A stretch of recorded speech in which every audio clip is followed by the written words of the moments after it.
Have you ever trusted someone with your future only to discover they saw it as their personal piggy bank? I'm not talking about a few borrowed dollars or a missed payment. I'm talking about someone systematically draining the benefits you earned, bleeding for your country, while convincing everyone around you that you were the problem. My name is Megan Taylor. I'm 28 years old, and I'm a disabled veteran who served 3 tours in Afghanistan with the 82nd Airborne Division. The explosion that ended my military career also changed everything about how I'd live the rest of my life. An IED blast during my final deployment left me with a traumatic brain injury, chronic pain, and PTSD that makes some days feel impossible to navigate. But the VA recognized my service. They awarded me a 70% disability rating and a monthly pension of $1,847. It wasn't wealth, but it was supposed to be my lifeline, compensation for sacrificing my health, my peace of mind, and pieces of my soul for this country. When I came home to Millbrook, Tennessee, I couldn't live alone. The brain injury affected my memory and decision-making. Simple tasks like managing finances or remembering appointments became overwhelming. My doctors recommended I have someone help manage my affairs, at least initially. That someone was my sister, Jessica. She was 26, worked part-time at a local salon, and had always been good with numbers. More importantly, she was family. She was supposed to be the person I could trust when I couldn't trust my own injured mind. "Don't worry about any of this stuff, Meg," she told me, taking over my paperwork with a reassuring smile. "You just focus on healing. I've got everything handled." She set up online banking access, organized my medical appointments, and even helped me apply for additional benefits. For the first few months, it felt like having a guardian angel. Jessica would update me on finances, show me bank statements, and assure me that my pension was being managed responsibly.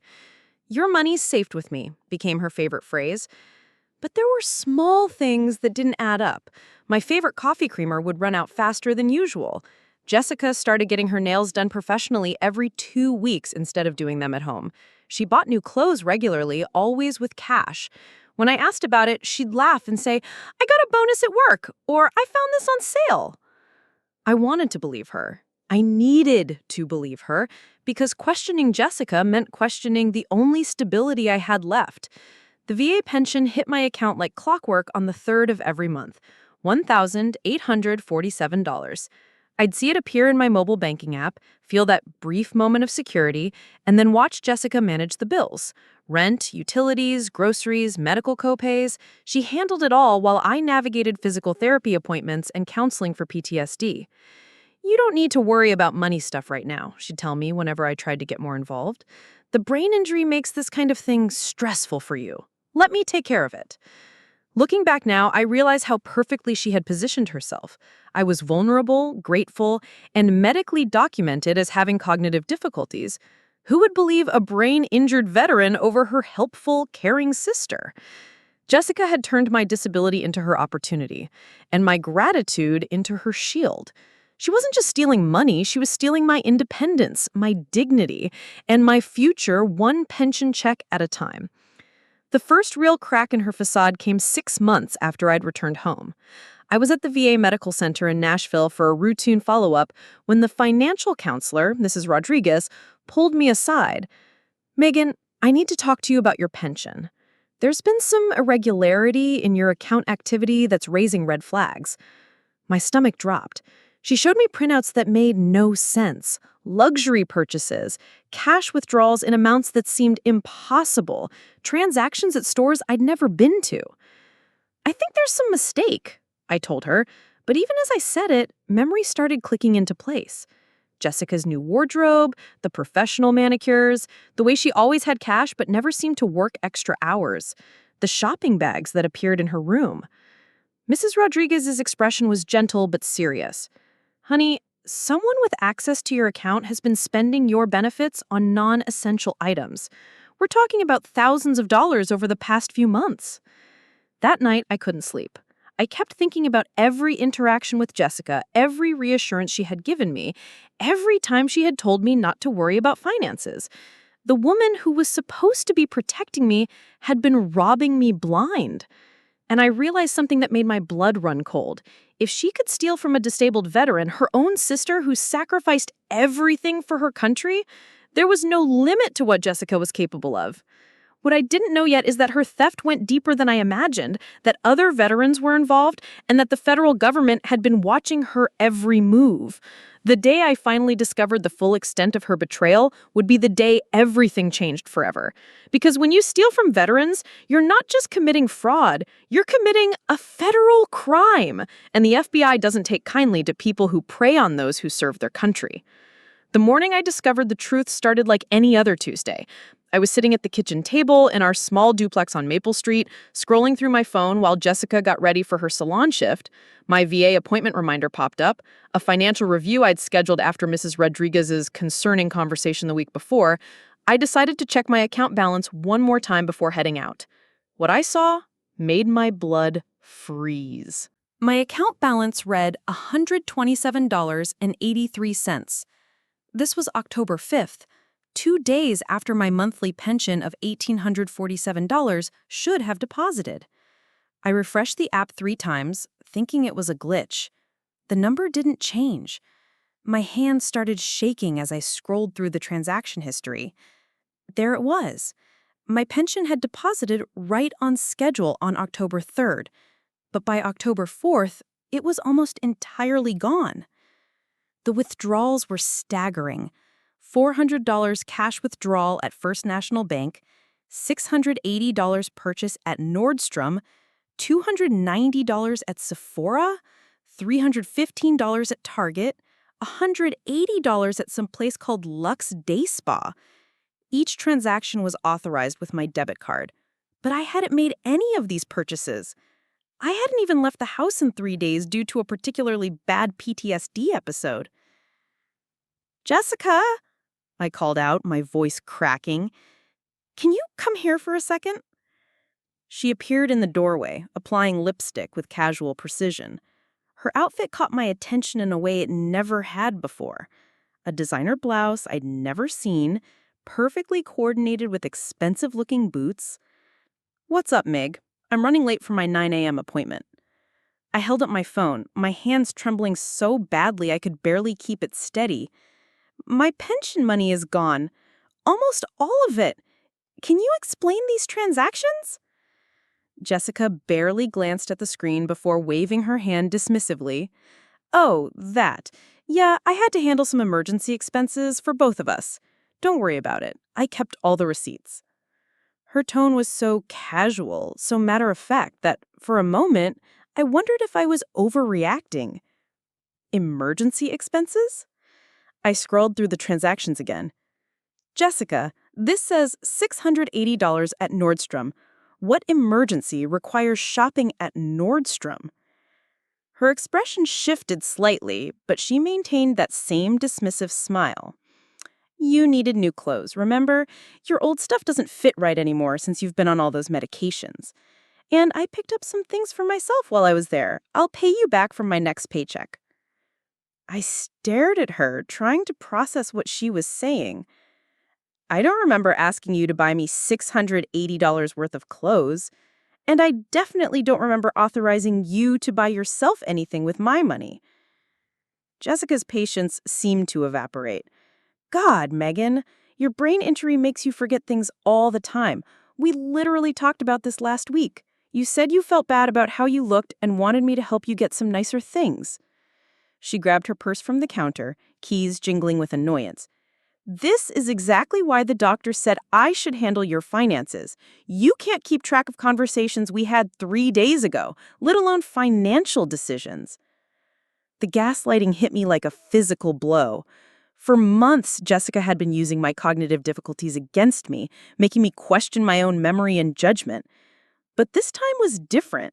This time, I had proof in black and white on my phone screen. "Show me the receipts." "What?" She was already heading toward the door. "You said you kept all the receipts for these emergency purchases. Show me the receipts, Jessica." She paused with her hand on the doorknob, and for the first time I saw something flicker across her face that wasn't confidence. I don't have time for this right now. I have clients waiting. We'll go through everything tonight when I get home, okay? No. The word came out stronger than I felt. Not okay. I want to see the receipts now. I want to see what $680 worth of emergency clothes for me looks like. Jessica turned around and the mask finally slipped. The caring, patient sister expression was gone, replaced by something cold and calculating. You know what your problem is, Megan? You came back from Afghanistan paranoid about everything. You don't trust anyone, not even family. I've been taking care of you for months, managing your entire life while you sit around feeling sorry for yourself, and this is the thanks I get. Accusations. This isn't about trust, I said, standing up, despite the dizziness that always came with sudden movements. This is about my money disappearing, and you having no explanation for where it went. I told you where it went, emergency expenses. If you can't remember our conversations because of your brain damage, that's not my fault. The way she said brain damage made it sound like an accusation, like my injury was something I'd chosen. I looked at my sister, really looked at her, and saw a stranger. Her hair was freshly highlighted, something that cost at least $200 at the salon where she worked. Her nails were professionally done in an intricate design that would have run $60 easy. She was wearing jewelry I'd never seen before, and her purse was definitely new. How had I missed all of this? "Get out," I said quietly. "What?" "Get out of this house right now." She laughed, but there was no humor in it. "This is my house too, Megan. My name's on the lease, remember? You can't even sign legal documents anymore without supervision." She was right, and we both knew it. After my diagnosis, she'd helped me with all the paperwork when we'd moved into this place. I was listed as an occupant, but Jessica was the primary leaseholder, just another way she'd positioned herself to have control over my life. "Fine," I said, sinking back into my chair as exhaustion hit me. "But this isn't over. I'm calling Mrs. Rodriguez at the VA today." "You do that," she said, her voice dripping with false sweetness. "I'm sure they'll be very interested to hear about how the brain-injured veteran thinks her helpful sister is stealing from her. That'll go over real well." The door slammed behind her, and I was left alone with my phone, staring at an account balance that wouldn't cover a rent, let alone food or medications for the rest of the month. For the first time since coming home from Afghanistan, I felt completely and utterly defeated. But what I didn't know yet was that Mrs. Rodriguez had been expecting my call, and that Jessica's confidence in her untouchable position was about to become her biggest mistake. The VA Financial Crimes Unit in Nashville had been tracking unusual patterns in veteran benefit accounts for months. Mrs. Rodriguez wasn't just a financial counselor. She was part of a specialized task force created specifically to identify and investigate fraud targeting disabled veterans. When I called her that Tuesday afternoon, my voice shaking as I explained what I'd discovered, her response wasn't surprise. It was confirmation. "Megan, I need you to listen to me very carefully," she said, her tone more serious than I'd ever heard it. "Don't confront your sister again about this. Don't let her know you're investigating. Can you get to our office today without her knowing?" 2 hours later, I sat in a sterile conference room at the VA Medical Center, staring at documents that made my stomach turn. Mrs. Rodriguez sat across from me with Agent Patricia Hawkins from the VA Office of Inspector General, a sharp-eyed woman in her 40s who specialized in benefit fraud cases. "Your sister has been systematically draining your account for 8 months, Agent Hawkins explained, sliding printouts across the table. "But Megan, you're not her only victim." The documents showed a pattern that went far beyond what I'd imagined. Jessica hadn't just stolen from me. She'd created an entire network of financial exploitation targeting veterans with cognitive disabilities. Through her part-time job at Sunset Salon, she'd met other veterans' family members. She'd positioned herself as someone experienced in managing veterans' disability benefits, offering her services to overwhelmed family members who didn't know how to help their returning loved ones. We've identified at least 6 other victims, Agent Hawkins continued, all veterans with TBI, PTSD, or other cognitive impairments, all with family members who Jessica convinced to give her financial access. She's stolen over $180,000 in total veteran benefits in the past 2 years. I felt sick. How is that even possible? Don't people notice money disappearing? Mrs. Rodriguez leaned forward. That's the insidious part of her method. Jessica targets veterans whose families are already overwhelmed and grateful for help. She starts small, maybe a $50 withdrawal here, a $100 purchase there. She provides just enough legitimate assistance to build trust, then gradually increases the theft. By the time anyone notices significant amounts missing, she's already established herself as indispensable. The evidence was overwhelming. Bank records showed Jessica had been using my debit card at high-end stores throughout Middle Tennessee while I was in therapy appointments or sleeping off bad PTSD days. Security cameras had captured her making cash withdrawals from my account at ATMs across 3 counties. She even used my benefits to pay for a weekend trip to Gatlinburg with her boyfriend, a boyfriend I didn't even know she had. She's been living a completely different life, I whispered, staring at hotel receipts and restaurant charges that totaled more than I spent on groceries in 2 months. While I've been rationing my pain medication because I thought we couldn't afford refills, she's been at expensive spas. Agent Hawkins pulled out another folder. It gets worse. Jessica has been selling information about veterans' benefits to other scammers. She's created detailed profiles of her victims, their disability ratings, benefit amounts, psychological vulnerabilities, family dynamics. She's been running essentially a consulting service for people who want to defraud disabled veterans. The room felt like it was spinning. I gripped the edge of the table, trying to process what I was hearing. My sister hadn't just betrayed me, she turned my sacrifice, my service, my disabilities into a business opportunity. She'd weaponized my brain injury against not just me, but other veterans struggling with similar challenges. There's something else, Mrs. Rodriguez said gently. Jessica has been corresponding with someone we believe is connected to a larger veteran fraud ring operating across the Southeast. We found emails where she discusses expanding operations and recruiting new assets. She's been treating veterans like you as inventory. I thought about all the times Jessica had asked seemingly innocent questions about my fellow veterans at group therapy. Names, disability ratings, family situations. I thought she was just being supportive, showing interest in my recovery process. Instead, she'd been gathering intelligence for her criminal enterprise. How long have you known? I asked. We've been investigating this network for 14 months, Agent Hawkins replied. Your sister first appeared on our radar when another victim's family member reported suspicious activity.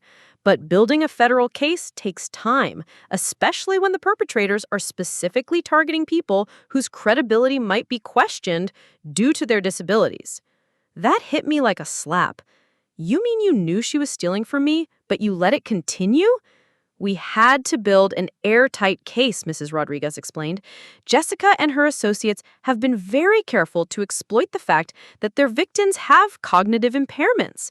They count on law enforcement and prosecutors being skeptical of disabled veterans' claims. We needed overwhelming evidence to ensure convictions. I understood the logic, but it didn't make the betrayal sting any less. For months, while I've been questioning my own memory and judgment, federal agents have been watching Jessica systematically rob me blind. They'd needed me to suffer to build their case. Agent Hawkins seemed to read my thoughts. I know this is hard to hear, but your sister's network has been operating in multiple states. If we'd moved too quickly, other victims would never have gotten justice. The scope of this fraud is massive, and Jessica is just one piece of it. She showed me organizational charts that looked like something out of a crime drama. Jessica was connected to bank employees who helped identify veterans with large benefit amounts, postal workers who intercepted benefit cards, and even staff at some VA facilities who provided insider information about vulnerable veterans. Your sister isn't just a opportunistic thief, Agent Hawkins said. She's part of a sophisticated criminal organization that specifically targets the men and women who served our country. This is domestic terrorism, in my opinion. They're attacking the most vulnerable members of our veteran community. As I sat there looking at evidence of my sister's crimes, I felt something I hadn't experienced since before my injury: absolute clarity. The fog of self-doubt that had surrounded me for months lifted completely. I wasn't paranoid. I wasn't confused. I wasn't being dramatic. I was the victim of a calculated, premeditated crime. "What happens next?" I asked. Agent Hawkins smiled for the first time since I'd met her. "Next, we finish building our case, and then we make sure Jessica and her associates face the full consequences of what they've done to you and the other victims." I left the VA that day with a prepaid card loaded with emergency funds and a direct phone number to Agent Hawkins. For the first time in months, I felt like someone was finally on my side. But I had no idea that the full extent of Jessica's crimes was still being uncovered, and that her arrest would reveal connections that reached much higher than anyone had imagined.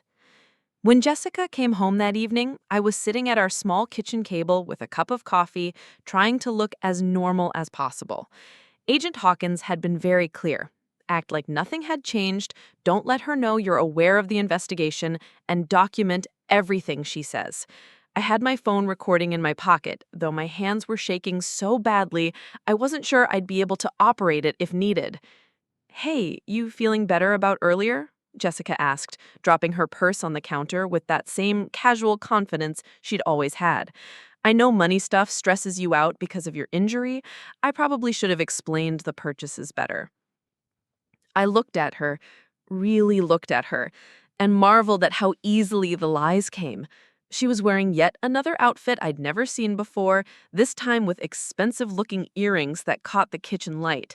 Her nails had been freshly done since this morning, now featuring an intricate design that would have cost at least $60. "Actually, I wanted to apologize," I said, the words tasting like poison in my mouth. "You're right that my memory isn't what it used to be. Maybe I did forget we talked about the clothes shopping." Jessica's entire demeanor shifted, her shoulders relaxing as she smiled. "See, I knew you'd remember once you really thought about it. The brain injury makes everything confusing, but that's why I'm here to help." "Can you help me understand the other charges, though? I saw some I didn't recognize." She opened the refrigerator, pulling out a bottle of wine, an expensive brand I definitely didn't buy. "Which ones? I can explain everything." "There was something called Lux Day Spa for $180. What was that for?" Without missing a beat, she poured herself a generous glass of wine. "Oh, that was for your massage therapy. Remember Dr. Patterson said you should try alternative treatments for your chronic pain? I booked you a deep tissue massage, but then you had that bad PTSD episode and couldn't go. I didn't want to lose the money, so I used the appointment myself to make sure we got our value." The lie was so smooth, so detailed, that I almost found myself believing it. This was what she had been doing for months, creating plausible explanations for her theft, using my disabilities as a justification for every fraudulent transaction. "What about the Nordstrom purchase? You said you bought me clothes, but I don't see any new clothes in my closet." Jessica took a long sip of wine, thinking.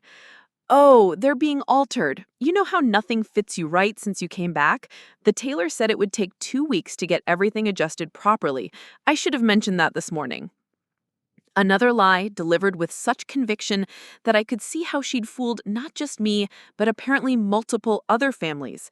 She'd turned gaslighting into an art form, using my cognitive struggles as a shield for her crimes. My phone buzzed with a text message. Jessica glanced at it casually, but her expression changed when she saw the sender's name on my screen: Agent Hawkins, VA, OIG. "Who's Agent Hawkins?" she asked, trying to sound casual but failing completely. I felt my heart rate spike. Agent Hawkins had texted me about a follow-up meeting tomorrow, but Jessica seeing that name could blow the entire investigation. Oh, she's with the VA. They're doing some kind of review of veteran services. Standard stuff, I think. What kind of review? I don't know. Something about making sure veterans are getting proper support or something like that. She wants to meet tomorrow to ask me about my experience with VA benefits and services. Jessica set down her wine glass, and I noticed her hand was trembling slightly. What kind of questions? She didn't say specifically, probably just about whether I'm happy with my care, if I'm getting the help I need, managing my benefits, that sort of thing. I tried to sound bored by the whole thing, but I was watching Jessica's reaction carefully. Maybe I should come with you, she said quickly. You know how you get confused in official meetings. It might be better if someone's there to help you communicate clearly. There it was, the controlling behavior Agent Hawkins had warned me about. Jessica couldn't let me meet with federal agents alone because she knew I might accidentally reveal something that would expose her. That's really sweet of you to offer, but it's just routine questions about my personal experience. I think they want individual feedback from veterans. I paused, then added what I hoped sounded like casual curiosity. Why would you want to come anyway? It sounds pretty boring. Jessica's laugh sounded forced. I just worry about you handling stressful situations alone. You know how your anxiety gets when you have to deal with government people. I'll be fine. Besides, don't you have clients tomorrow? She was quiet for a long moment, staring into her wine glass. When she looked up, something had changed in her expression. The easy confidence was gone, replaced by something that looked almost like fear. Megan, you'd tell me if anything was wrong, right? If someone was asking questions about me or about how I help you manage things?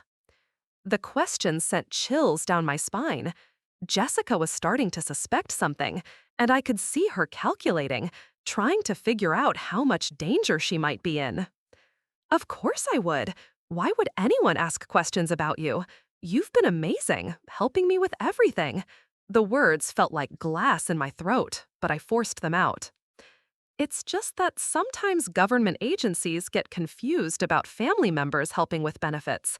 They don't understand that people like you need extra support managing complicated financial stuff. I realized what she was doing, already preparing her defense, positioning herself as the helpful sister who might have made innocent mistakes while caring for her disabled veteran sibling.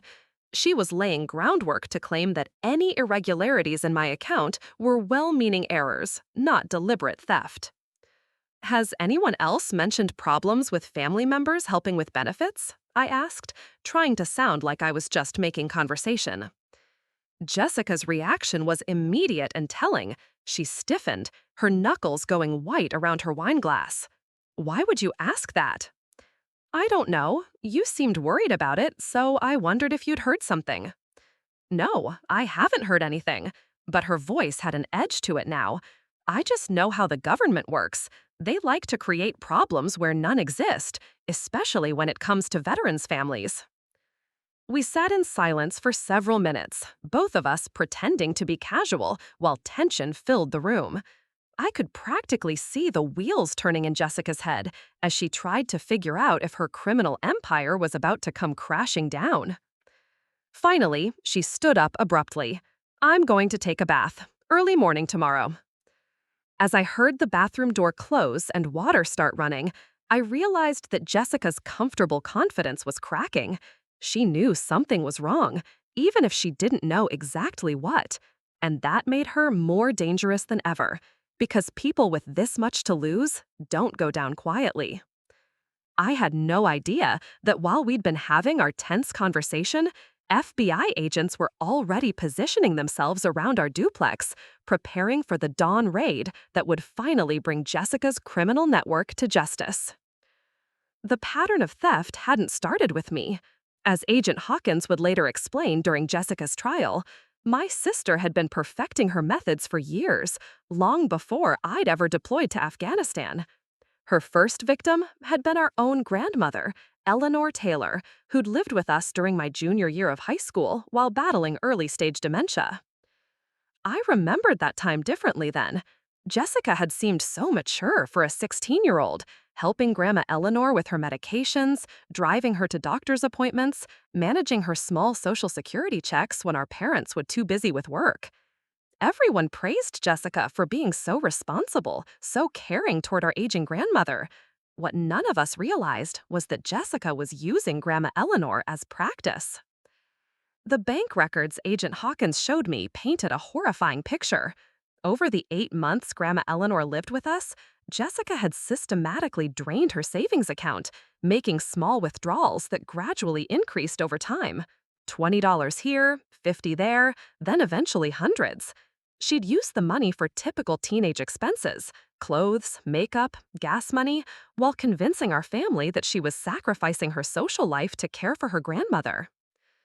Your sister has what we call a caregiver fraud profile, Agent Hawkins had explained during one of our meetings.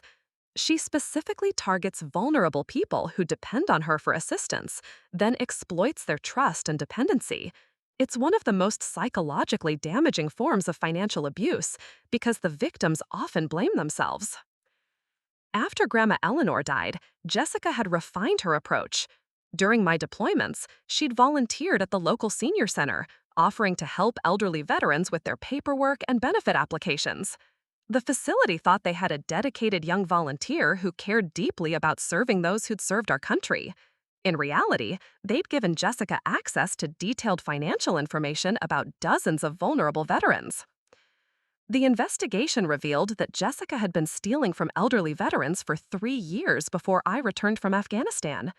She developed an entire system: identify veterans with cognitive impairments or social isolation, offer assistance with their benefits, gradually gain access to their accounts, then begin the slow process of systematic theft. She'd stolen from Korean War veterans, Vietnam veterans, and Gulf War veterans, men and women who'd served their country across 6 decades. One victim was Robert Chen, an 82-year-old Vietnam veteran with early Alzheimer's who lived alone after his wife's death. Jessica had convinced him that she was a VA-approved benefits coordinator who could help maximize his disability payments.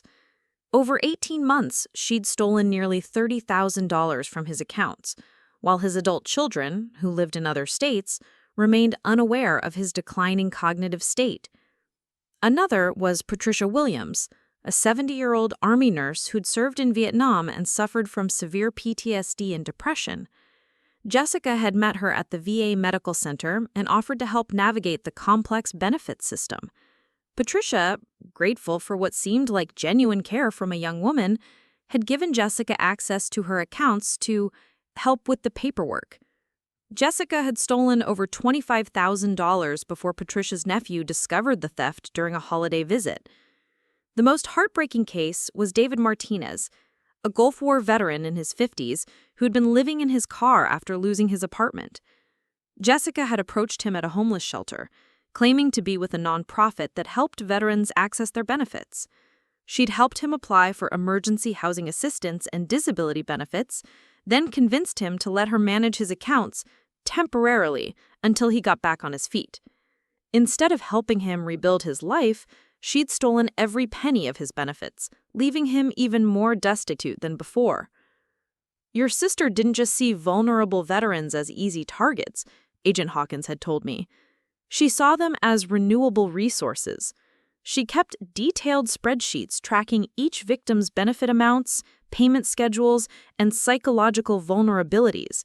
She rated them on a scale of how likely they were to notice theft and how credible their complaints would be if they did. The spreadsheets were damning evidence of Jessica's calculated cruelty. I was listed as high value, low risk. High value because of my significant monthly pension, low risk because my brain injury made my credibility questionable, and my dependency on her made me unlikely to report her. She'd noted my PTSD triggers, my medication schedule, even my therapy appointments, using every aspect of my disability against me. But Jessica's network extended far beyond individual theft. She'd been working with Marcus Webb, a former bank employee who'd been fired for policy violations, and his girlfriend, Ashley Monroe, who worked at a check-cashing business in Nashville. Together, they'd created a sophisticated operation that targeted veterans across Tennessee, Alabama, and Georgia. Marcus would identify veterans with large benefit payments through his contacts at various financial institutions. Ashley would help process fraudulent checks and money orders. Jessica would handle the relationship management, gaining the victim's trust and maintaining access to their accounts. They'd even recruited Sarah Kim, a postal worker, who would intercept veterans' benefit cards and financial correspondence. The scope of their operation was staggering. Over 4 years, they'd stolen more than $800,000 from over 30 veterans and their families. They'd used the money to fund lavish lifestyles, expensive vacations, designer clothes, luxury cars, even a down payment on a vacation home in Gatlinburg that Marcus had purchased under a false name. What made their crimes particularly heinous was how they targeted the most vulnerable members of the veteran community. Veterans with PTSD, traumatic brain injuries, addiction issues, homelessness, social isolation, the people who'd sacrificed the most for their country and received the least support in return. Your sister and her associates didn't just steal money, Agent Hawkins had said during one of our final briefings before the arrests. They stole dignity, security, and hope from people who'd already given everything for their country. They turned the very disabilities these veterans earned in service into weapons to use against them. The investigation had revealed that Jessica's confidence in her methods came from a cold calculation.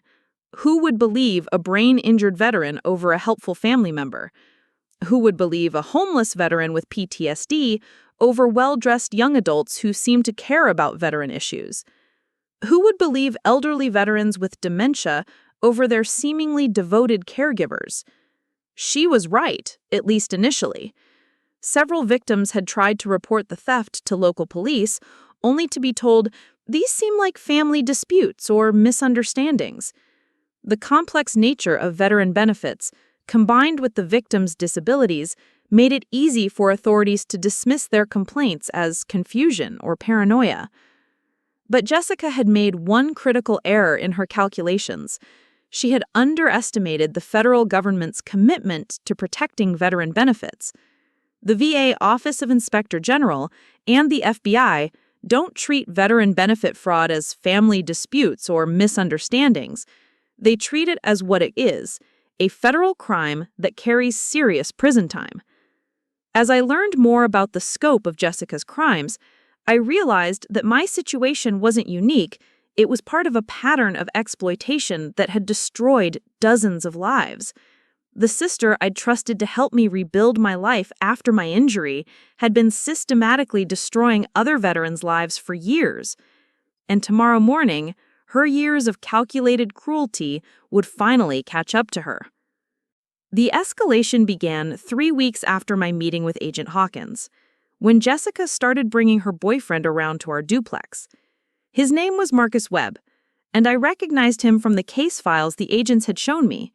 He was the former bank employee who'd been helping identify veteran victims, but Jessica introduced him as her new boyfriend who worked in financial services, and I had to pretend I'd never heard of him while watching him case our home with calculated eyes. Marcus was everything Jessica seemed to find attractive: smooth-talking, well-dressed, and completely lacking in conscience. He'd show up at our duplex driving a different expensive car each time, always with some explanation about test driving vehicles for clients or helping a friend with their luxury sedan. What he was actually doing, I realized, was flaunting the proceeds of their veteran fraud operation right in front of me. "Megan, you should come out with us sometime," Marcus would say with that practiced charm that probably worked on their elderly victims. "Jessica tells me you don't get out much since you came back from overseas. We know some great places that are veteran-friendly." The irony was suffocating. Here was a man who'd made his living stealing from veterans, offering to take me to veteran-friendly establishments with money he'd stolen from people like me. But I had to smile and make excuses, pretending to be the reclusive, damaged veteran Jessica had painted me as, while secretly documenting every interaction for the federal investigation. Jessica's behavior became increasingly brazen during this period. She'd bring home shopping bags from expensive stores, no longer bothering to hide them or make up elaborate excuses about emergency purchases. When I'd ask about the new items, she'd wave me off dismissively. Don't worry about every little purchase, Megan. Your anxiety about money is just part of your PTSD. Dr. Peterson said financial stress could trigger your episodes, remember? She'd started weaponizing my therapy sessions against me, twisting conversations with my psychiatrist to justify her theft. Dr. Peterson had indeed mentioned that financial stress could worsen PTSD symptoms, but Jessica had turned his clinical observation into blanket permission to steal my money while claiming it was for my own mental health. The most infuriating part was watching her play the devoted sister in public. When we'd run errands together, Jessica would make a show of being helpful, guiding me by the arm, speaking for me when cashiers asked questions, making concerned comments about my confusion or memory problems within earshot of strangers. She was building a public narrative that portrayed her as my selfless caregiver and me as completely dependent on her assistance. Poor thing gets overwhelmed in stores, she'd tell clerks, while I was standing right there. The crowds trigger her anxiety from her time in Afghanistan. I have to handle most of her affairs now. These performances served a dual purpose. They reinforced her image as my indispensable caregiver while undermining my credibility as a potential witness against her. Anyone who saw us together would remember Jessica as the patient, caring sister helping her disabled veteran sibling navigate civilian life. But the most chilling escalation came when Jessica started bringing other clients around the duplex. She'd frame these visits as social calls, introducing me to other veterans and their family members who were struggling with benefits issues. What I was actually witnessing was Jessica expanding her criminal network right in front of me. One afternoon, she brought by Helen Rodriguez and her son Tommy, a young Marine who'd been injured by an IED in Iraq. Tommy had severe short-term memory problems and was struggling to manage his disability benefits while living with his elderly mother. Jessica presented herself as someone experienced in helping families navigate the VA system. Megan's doing so much better since I started helping her organize her finances, Jessica told Helen, gesturing toward me like I was a success story. These boys come back with so much trauma, and the paperwork for benefits is just overwhelming. Family has to step in and provide structure. I watched in horror as Jessica began grooming another victim, using me as a testimonial for her services. Tommy sat quietly, clearly struggling with concentration issues similar to my own, while Helen nodded gratefully at Jessica's offer to help them streamline their benefit management. I could show you the system I set up for Megan: online banking access, automatic bill pay, simplified budgeting. It takes all the stress off Tommy so he can focus on his recovery. After they left, I confronted Jessica as carefully as I could. I thought you were busy enough managing my stuff. Are you sure you have time to help other families too? Her response revealed the true scope of her ambitions. Megan, there are so many families out there struggling with this same situation. Veterans coming home damaged, unable to handle adult responsibilities, and families that don't know how to help. I've gotten good at this through helping you. It seems selfish not to share that expertise with other families in need. She was describing her criminal operation as a charitable service, positioning herself as an expert in veteran care rather than a predator targeting the vulnerable. The most disturbing part was, I think she'd started to believe her own narrative, that she was providing a valuable service rather than committing federal crimes. The escalation reached its peak when Jessica announced she was starting a consulting business to help veteran families manage benefits and finances. She'd registered an LLC called Veteran Family Services and was creating professional-looking brochures and a website. She was legitimizing her fraud operation, turning it into what appeared to be a legitimate business. I'm thinking about expanding beyond just individual families, maybe partnering with veteran organizations, assisted living facilities, homeless shelters. There's such a need for people who understand how to navigate the VA system. I realized with growing horror that Jessica wasn't planning to scale back her criminal activities. She was planning to industrialize them. She wanted to create a business that would give her systematic access to hundreds of vulnerable veterans while providing the perfect cover for her theft. She could steal from veterans while appearing to be an advocate for veteran issues. That night, I made an emergency call to Agent Hawkins. I said she's not slowing down, she's expanding. She's trying to turn this into some kind of legitimate business that would give her access to even more victims. We know, Agent Hawkins replied grimly. We've been monitoring her online activity and business filings. The good news is that this level of organization will make the federal charges more severe. The bad news is we need to move soon before she gains access to any more victims. How soon? Soon, Megan. Very soon. Can you hold out just a little longer? As I hung up the phone, I realized that Jessica's growing confidence in her criminal enterprise was about to become her downfall. She'd gotten so comfortable with her success that she was no longer hiding her activities. She was advertising them. And that would make the FBI's job much easier when they finally decided to bring her empire crashing down. But I had no idea that soon meant tomorrow morning, and that Jessica's arrest would reveal connections that reached far beyond anything I'd imagined. The Veteran Support Group met every Thursday evening at the Community Fellowship Church on Oak Ridge Road. I'd been attending irregularly since coming home, mostly because Jessica often found reasons why I shouldn't go. Too stressful, too triggering, not good for my recovery. Looking back now, I realize she was isolating me from other veterans who might have recognized the signs of benefit fraud or encouraged me to seek help. But 3 weeks after my meeting with Agent Hawkins, I insisted on attending, despite Jessica's protests.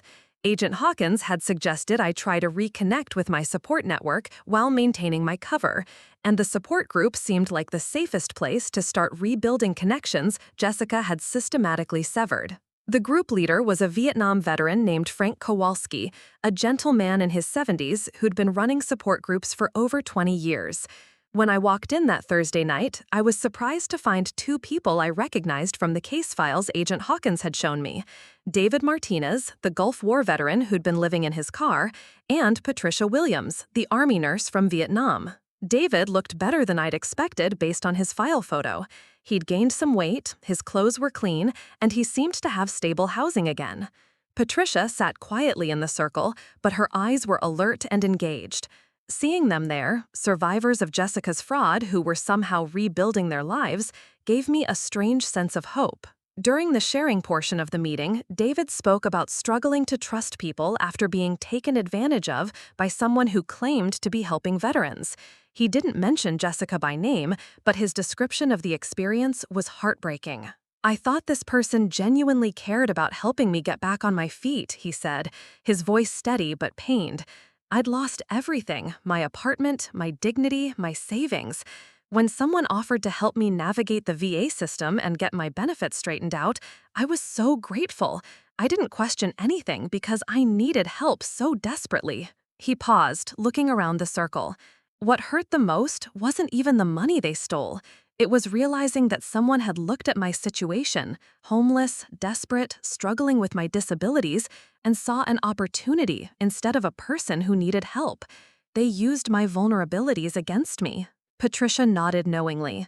The worst part is how they make you complicit in your own victimization. They convince you that you need them, that you can't manage without their help. Then, when things go wrong, they make you feel like it's your fault for being too trusting or too damaged to handle your own affairs. Frank facilitated the discussion with the wisdom of someone who'd heard thousands of veteran stories over the decades. Financial exploitation of veterans is more common than people realize, he said. Predators specifically target veterans with PTSD, TBI, or other service-connected disabilities because they know we're often isolated, dealing with complex benefit systems, and struggling to readjust to civilian life. As I listened to the group discuss financial exploitation, I realized I wasn't the only one carrying the shame of being victimized. David talked about feeling stupid for trusting someone who seemed to care. Patricia mentioned struggling with whether to report the theft because she worried people would think she was paranoid or confused due to her PTSD. The hardest part, said Tom Chen, an elderly Korean War veteran, is that it was my own granddaughter who was stealing from me. How do you report family to the police? How do you admit that someone you raised and loved saw you as nothing more than a source of income? The stories went around the circle, each one a variation on the same heartbreaking theme: vulnerable veterans being exploited by people who were supposed to help them. Family members, caregivers, financial advisors, even staff at veteran service organizations. Predators who used their positions of trust to steal from people who'd already sacrificed so much. When it came to my turn to share, I found myself speaking more honestly than I had in months, though I was careful not to reveal anything that might compromise the ongoing investigation. "I'm dealing with something similar," I said, my voice shaking slightly. "Someone I trusted to help me manage my benefits has been taking advantage of that trust. The hardest part is that I started questioning my own judgment, wondering if my brain injury was making me paranoid or confused. It's taken me this long to realize that my instincts were right." Frank nodded compassionately. "That's part of their method, Megan. They gaslight you into thinking your concerns aren't valid, especially when you're dealing with cognitive challenges from your service. They use our disabilities as weapons against us." After the formal meeting ended, David approached me. "If you ever want to talk more about this stuff, I'm here," he said quietly. "I know how isolating it feels when someone you trusted betrays you, especially when they make you feel like you're the problem." Patricia joined our conversation. "I wish I'd had someone to talk to when it was happening to me," she said. "I convinced myself for months that I was being paranoid, that my PTSD was making me suspicious of someone who was genuinely trying to help. The person stealing from me was very good at making me feel crazy for questioning them." "How did it finally come to light?" I asked, genuinely curious about how their cases had been resolved. "Someone else noticed the pattern," Patricia said. "My nephew came to visit for Christmas and saw that I was struggling financially despite having good benefits. He insisted on looking at my bank statements, and that's when we discovered the theft. It took an outside perspective to validate what I'd been sensing all along." David nodded. "For me, it was a social worker at the shelter who noticed something wasn't right. She'd helped other veterans who'd been scammed, and she recognized the signs. She connected me with people who could investigate properly. As I drove home that night, I felt something I hadn't experienced in months: the knowledge that I wasn't alone. The support group had shown me that veteran benefit fraud was a widespread problem, that the tactics Jessica used were common among predators who targeted our community, and most importantly, that recovery and justice were possible.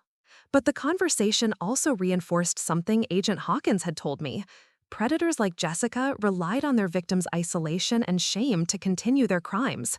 They counted on veterans feeling too embarrassed or damaged to speak up, too grateful for help to question suspicious behavior, too concerned about family loyalty to report abuse. When I got home, Jessica was waiting up for me, something she rarely did after my support group meetings. "How was group tonight?" she asked, but her tone suggested more than casual interest. "Fine, same as usual," I replied, trying to sound nonchalant. "Anyone new there? Sometimes those groups get infiltrated by people who aren't really veterans, you know? People looking to take advantage of vulnerable vets." The irony of Jessica warning me about predators targeting veterans was almost too much to bear.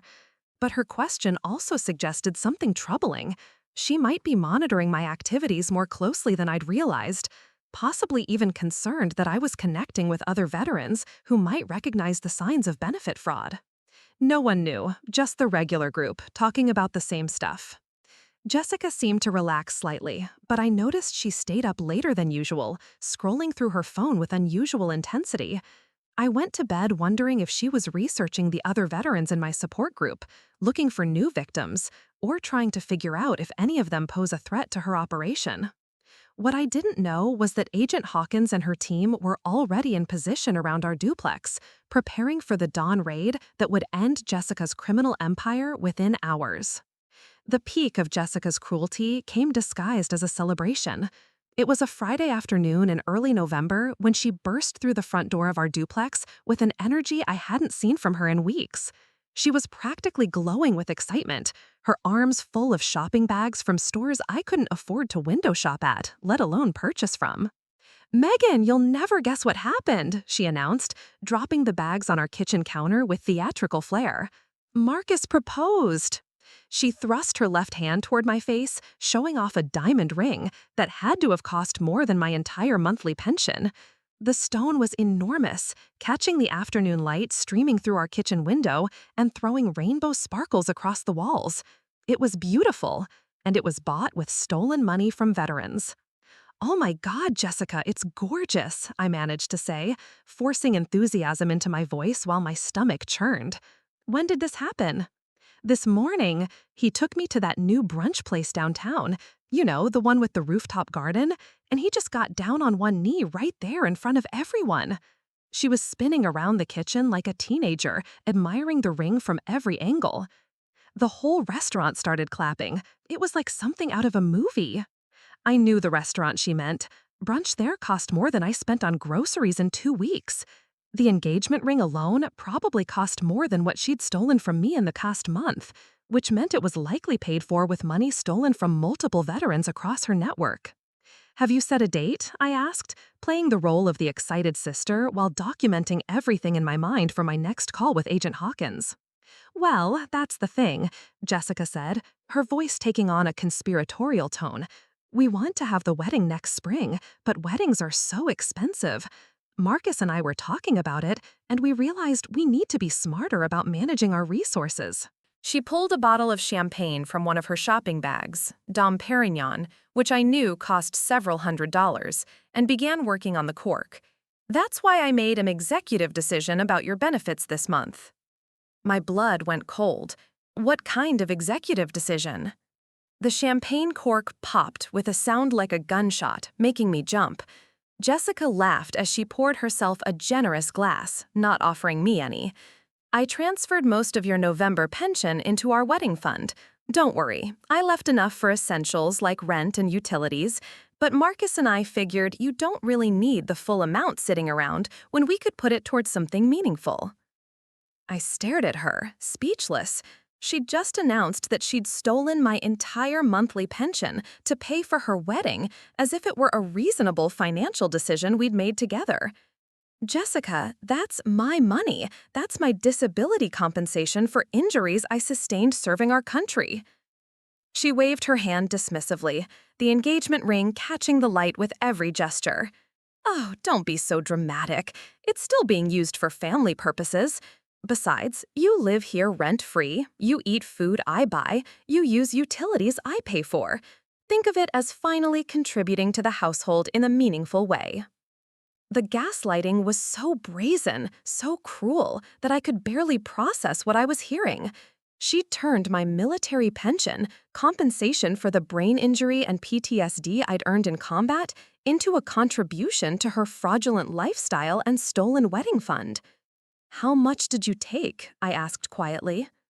"Doesn't matter. I handle all the finances anyway. You couldn't manage money properly even before your injury, and now with your brain problems." She trailed off, taking a long sip of champagne. "The point is, Marcus and I are building a future together, and families should support each other's dreams." I pulled out my phone and checked my bank account, something I'd been doing obsessively since discovering her theft. My November pension had deposited 3 days ago, $1,847. The current balance was $247. "Jessica, you took $1,600. How was that leaving money for essentials?" She set down her champagne glass with more force than necessary. "God, Megan, this is exactly why I have to manage your money. You see numbers and panic instead of understanding the bigger picture. $247 is plenty for your medications and personal items. Rent and utilities come out of the household account, which I manage." "The household account that you fund with my stolen money," I said before I could stop myself. Jessica's expression changed instantly, the joyful bride-to-be mask slipping to reveal something cold and calculating underneath. "Stolen? Really, Megan? After everything I've done for you, that's the word you're going to use?" She began pacing around the kitchen, her voice rising with each step. "I gave up my life to take care of you when you came back broken from Afghanistan. I manage your appointments, your medications, your bills, your entire existence because you can't handle adult responsibilities anymore. And you want to call my management of our shared resources theft? They're not shared resources. It's my disability pension. I earned it by getting my brain scrambled by an IED while serving our country. And what good would that pension do you if you were homeless because you couldn't manage to pay rent? What good would it do if you overdosed on your medications because you couldn't remember if you'd taken them? What good would it do if you had a PTSD episode and hurt yourself or someone else because no one was monitoring your condition? She was using every vulnerability I had against me, weaponizing my disabilities to justify her crimes. But this time, instead of making me doubt myself, her words clarified something important. Jessica didn't see me as her sister who needed temporary help recovering from combat injuries. She saw me as her permanent meal ticket, someone whose disabilities she could exploit indefinitely. "I want you to put the money back," I said as firmly as I could manage. Jessica laughed, actually laughed at my request. "Put it back? Megan, the money is already spent. The wedding deposit alone was $1,200, and that's non-refundable. The engagement party is next weekend, and I've already paid the caterer." She pulled out her phone and started showing me photos of wedding venues, floral arrangements, and catering menus, as if I should be excited about the celebration being funded by my stolen disability benefits. "Look at this venue. Marcus found this amazing place in Franklin with gardens and a historic mansion. The ceremony will be outdoors under these gorgeous old oak trees, and the reception will be in this ballroom with crystal chandeliers. It's going to be absolutely perfect." I was looking at my stolen future being converted into Jessica's dream wedding. Every flower arrangement, every catered meal, every elegant decoration would be paid for with money I'd earned by sacrificing my health and well-being for my country. "Jessica, I need that money. It's how I pay for my medications, my therapy, my basic living expenses." "You'll be fine," she said, waving off my concerns as she scrolled through more wedding photos. That's when I realized the full scope of Jessica's delusion. She'd convinced herself that she was my benefactor rather than my exploiter, that managing my life gave her the right to steal my compensation, that my disabilities were convenient excuses for her financial control rather than real conditions that required careful management. As I sat there watching her plan her dream wedding with my stolen money while dismissing my basic needs, I felt something snap inside me.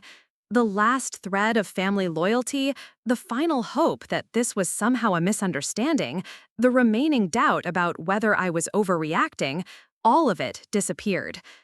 Jessica hadn't just stolen my money. She'd stolen my dignity, my independence, my future, and now she was celebrating that theft while making me watch. But what she didn't know was that her celebration was about to be very short-lived because federal agents had been watching her every move, and her wedding plans were about to be interrupted by a very different kind of ceremony, one involving handcuffs and federal charges. The call from Agent Hawkins came at 11:47 p.m. on a Tuesday night in mid-November, exactly 1 week after Jessica's engagement celebration.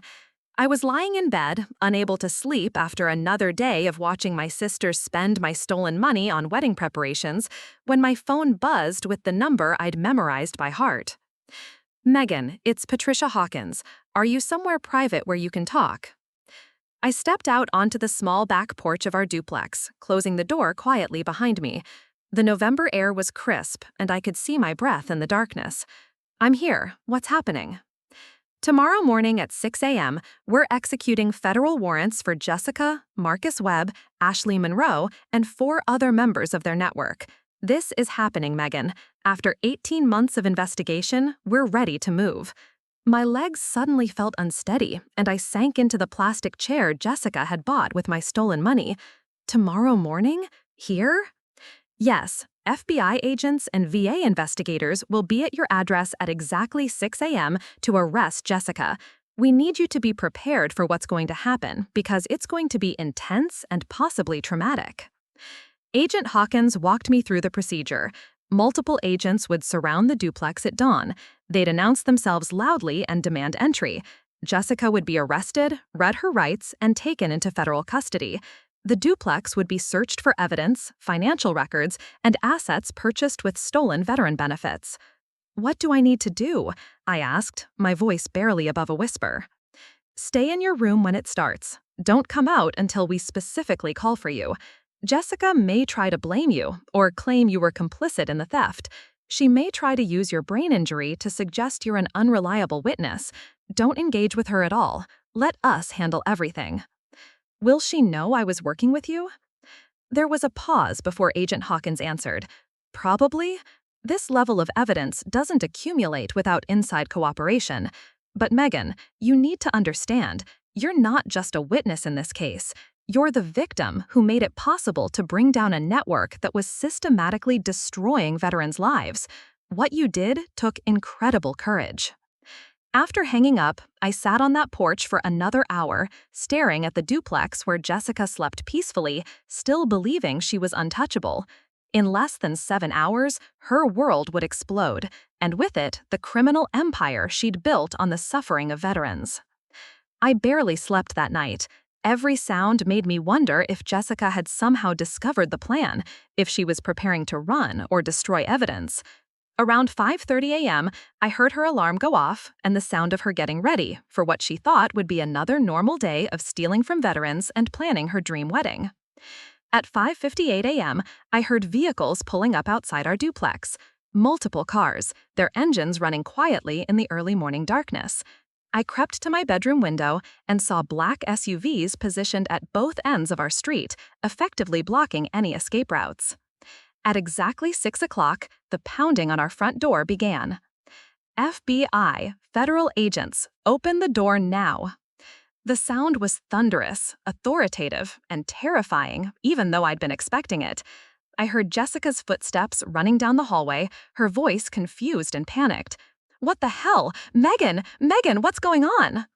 The pounding continued, getting more insistent. "FBI, we have a federal warrant. Open this door immediately." I heard the front door unlock and swing open, followed by the sound of multiple people entering our duplex rapidly. Heavy footsteps, authoritative voices, the unmistakable sound of someone being taken into custody. "Jessica Webb, you're under arrest for conspiracy to commit wire fraud, theft of federal benefits, and money laundering. You have the right to remain silent." "This is insane. I haven't done anything. There's been some mistake." Jessica's voice was high-pitched, desperate, completely different from the confident tone she'd used while planning her wedding with my stolen money. "Ma'am, you need to calm down and listen to your rights. Anything you say can and will be used against you in a federal court of law." "I want to call my lawyer. I want to call Marcus. This is harassment. You can't just break into someone's home." "We're not breaking in, ma'am. We have valid federal warrants signed by a judge. You're being arrested on multiple felony charges related to veteran benefit fraud." Through my bedroom door, I could hear Jessica's world collapsing in real time. The confident, controlling woman who'd been stealing from me for months was reduced to panicked protests and desperate attempts to maintain innocence that everyone in the room knew was fabricated. "There's been a mistake. I help veterans. I help my sister manage her benefits because she has a brain injury. I'm not stealing from anyone." "Ma'am, we have 18 months of evidence documenting systematic theft from over 30 veterans. We have bank records, surveillance footage, recorded conversations, and testimony from multiple victims." "Those victims are confused. They have PTSD and dementia and brain injuries. They don't understand what they're saying." Even while being arrested, Jessica was still trying to use veterans' disabilities against them, still attempting to portray herself as the victim of confused, damaged people whose testimony couldn't be trusted. "Miss Taylor, this is Agent Patricia Hawkins. Can you come out to the living room, please?" I opened my bedroom door and walked into a scene that looked like something from a crime drama. Jessica was handcuffed, standing between two federal agents, her engagement ring catching the morning light streaming through our windows. The same ring she'd bought with stolen veteran benefits was now sparkling on her hands as she was arrested for stealing those benefits. Our duplex had been transformed into a crime scene. Agents were photographing everything, documenting evidence. carefully bagging items that would become exhibits in Jessica's federal trial. The shopping bags from her celebration were being inventoried, each expensive item representing money stolen from disabled veterans. "Megan," Jessica called out when she saw me, "tell them this is crazy. Tell them I was helping you manage your money because of your brain injury. Tell them you gave me permission to use your benefits." I looked at my sister, really looked at her, for what I knew would be the last time as a free person. Her face was red and streaked with tears, her hair disheveled, her designer pajamas wrinkled from the handcuffs. She looked nothing like the confident predator who'd been systematically destroying veterans' lives for years. "I never gave you permission to steal from me," I said quietly, "and I never gave you permission to steal from other veterans." Jessica's expression changed from desperation to something I'd never seen from her before: pure hatred. "You ungrateful bitch! After everything I did for you, after I gave up my life to take care of your damaged ass, this is how you repay me?" "Ma'am, that's enough," Agent Hawkins interrupted firmly. "You're making statements that will be used against you in court." As they led Jessica toward the door in handcuffs, she turned back one more time. "You'll never make it without me, Megan. You can't handle your own life. Without me, you'll end up homeless and crazy and alone." Those were the last words my sister spoke to me as a free person. Threats and manipulation, even as federal agents arrested her for crimes against the veterans she claimed to care about. But instead of making me doubt myself, her words clarified something important.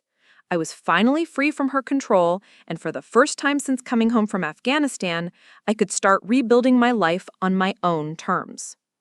What I didn't know yet was that Jessica's arrest was just the beginning. The network she had built was much larger than anyone had imagined, and her cooperation, or lack thereof, would determine whether dozens of other veterans would finally get the justice they deserved. The evidence against Jessica and her network was so overwhelming that even her high-priced defense attorney, William Torton, seemed shocked by the scope of the crimes when the federal indictments were unsealed 3 weeks after her arrest. I sat in the gallery of the federal courthouse in Nashville, watching as prosecutor Sandra Martinez laid out a case that revealed the true magnitude of what Jessica had orchestrated. "Your Honor, the defendants didn't just steal money," she began during the opening statements. "They created a sophisticated criminal enterprise specifically designed to exploit America's most vulnerable veterans. They turned service-connected disabilities into targeting criteria and veteran benefits into personal slush funds." The prosecution's evidence was damning and detailed. Financial records showed that Jessica's network had operated in 6 states, targeting over 80 veterans and stealing more than $1.2 million in benefits over 4 years. Bank surveillance footage showed Jessica, Marcus, and Ashley making fraudulent withdrawals from victims' accounts while the veterans were in therapy appointments or medical procedures. But the most shocking evidence came from Jessica's own records.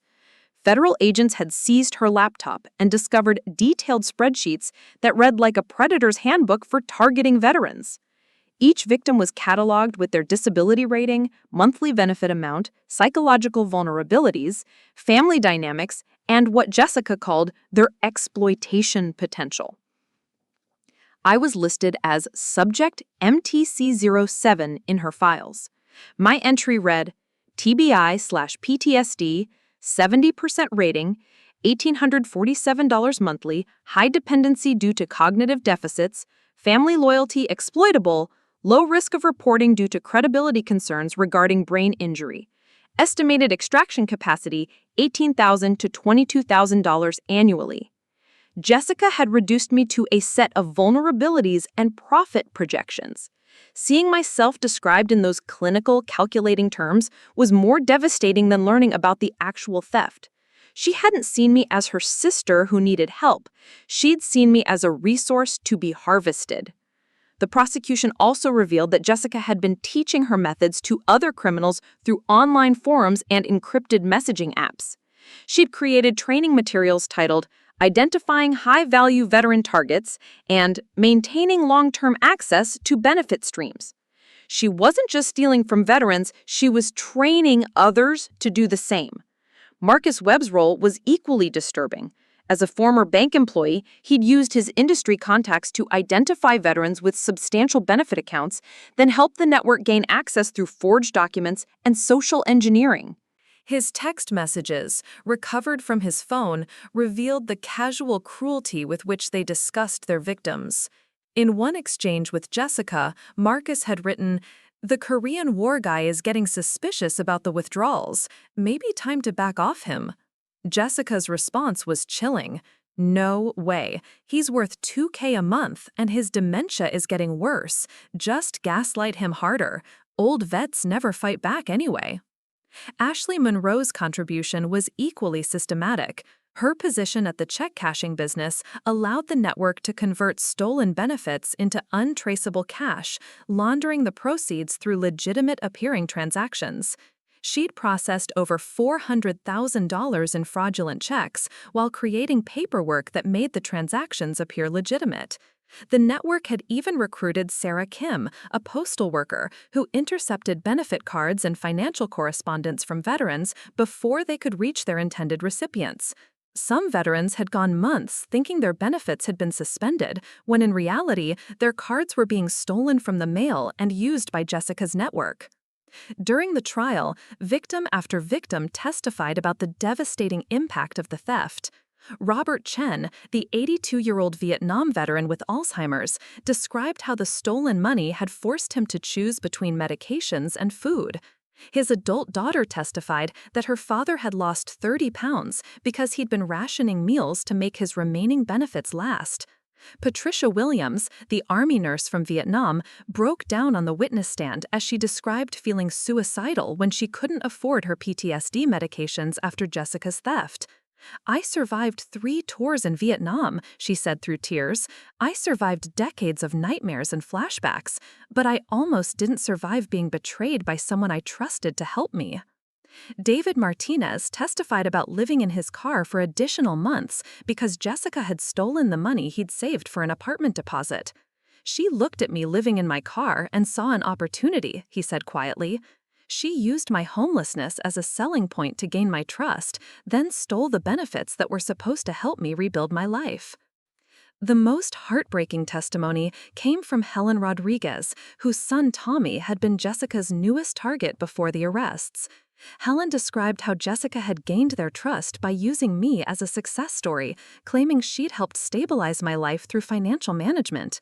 She said her sister was doing so much better since she'd started helping with her benefits, Helen testified. "She made it sound like she was an expert in helping veterans. I was so grateful that someone understood what families like ours go through. I had no idea she was actually destroying other families." When it was my turn to testify, I faced Jessica directly for the first time since her arrest. She sat at the defendant's table in a conservative navy suit, her engagement ring notably absent, looking nothing like the confident predator who'd been systematically stealing from me for months. Defense attorney Fortin tried to portray me as an unreliable witness, suggesting that my PTSD and cognitive difficulties made my testimony questionable. But prosecutor Martinez had prepared me well for this strategy. "Miss Taylor, do you understand the difference between having a traumatic brain injury and being incompetent?" Martinez asked during direct examination. "Yes, I do. I have cognitive challenges that affect my memory and concentration sometimes, but I'm not mentally incompetent. I served 3 tours in Afghanistan as a paratrooper. I managed complex military operations. Having a brain injury doesn't make me unable to recognize when someone is stealing from me." Martinez then introduced evidence that demolished the defense's incompetency argument. My military service records showing leadership positions and commendations, my college transcripts from before deployment, even recordings of Jessica herself describing my capabilities when it served her purposes. "The defendant wants you to believe Miss Taylor is too cognitively impaired to be a reliable witness," Martinez told the jury. "But these same cognitive difficulties are exactly what the defendant exploited to commit her crimes. She can't have it both ways, claiming Miss Taylor was competent enough to consent to financial management, but incompetent enough to be an unreliable witness." The jury deliberated for less than 4 hours. When they returned with guilty verdicts on all counts for all defendants, I felt something I hadn't experienced since before my deployment: complete vindication. Jessica's face was emotionless as the verdicts were read, but I saw her hands shaking as the reality of federal prison settled in. During sentencing, Judge Richardson's words were measured but devastating. The defendants targeted the most vulnerable members of our veteran community, people who had already sacrificed their health and well-being in service to our country. They turned disabilities earned in combat into vulnerabilities to be exploited. This court considers these crimes to be particularly heinous forms of both financial fraud and betrayal of our national values. Jessica was sentenced to 12 years in federal prison. Marcus received 10 years. Ashley got 8 years. Sarah Kim received 5 years. All were ordered to pay full restitution to their victims, though most of the stolen money had already been spent on their lavish lifestyles. As Jessica was led away in shackles, she didn't look at me. But I looked at her, and for the first time in years, I didn't see the sister who'd controlled my life or the predator who'd stolen my benefits. I saw a woman who'd thrown away her freedom and her family for money that was never hers to take. The trial was over, but my real recovery was just beginning. Up next, you've got 2 more standout stories right on your screen. If this one hits the mark, you won't want to pass these up. Just click and check them out. And don't forget to like, subscribe, and turn on the notification bell so you don't miss any upload from us.